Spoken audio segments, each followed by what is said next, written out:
ಹೆತ್ತವರಿಗೆ ಮಾಡಬೇಕಾದ ಕರ್ತವ್ಯಗಳು. ಮಕ್ಕಳೇ, ನಿಮ್ಮ ತಂದೆಯಾದ ನನ್ನ ಮಾತನ್ನು ಕೇಳಿರಿ.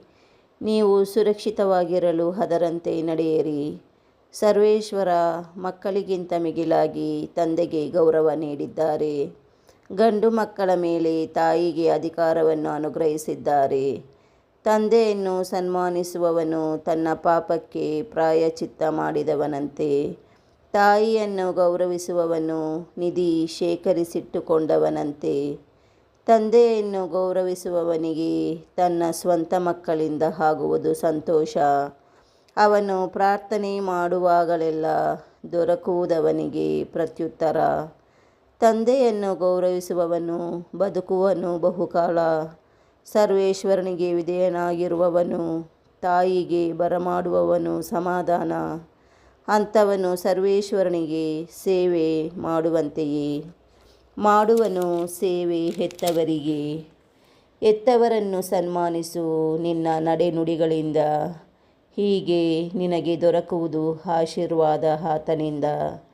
ತಂದೆಯ ಆಶೀರ್ವಾದ ಮಕ್ಕಳ ಮನೆಯನ್ನು ಸ್ಥಿರಗೊಳಿಸುತ್ತದೆ.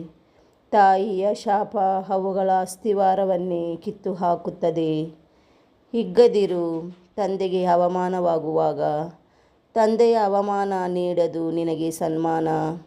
ಮನುಷ್ಯನಿಗೆ ಗೌರವ ಲಭಿಸುವುದು ತಂದೆಯ ಘನತೆಯಿಂದ. ಅವಮಾನದಲ್ಲಿ ಬದುಕುವ ತಾಯಿ ಮಕ್ಕಳಿಗೆ ಕಳಂಕ. ಮಗನೇ, ನಿನ್ನ ಮುಪ್ಪಿನ ತಂದೆಗೆ ಸಹಾಯಕನಾಗಿರು.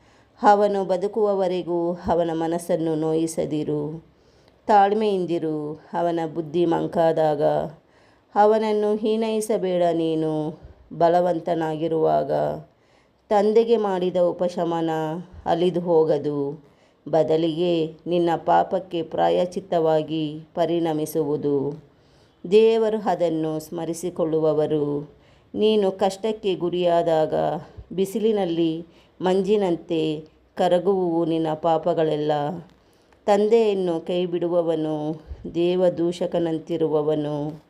ತಾಯಿಯ ಕೋಪ ಕೆರಳಿಸುವವನು ದೇವರಿಂದ ಶಾಪಗ್ರಸ್ತನು. ಜೀವ ಕೊಡುವ ದೇವರ ವಾಕ್ಯವಿದು.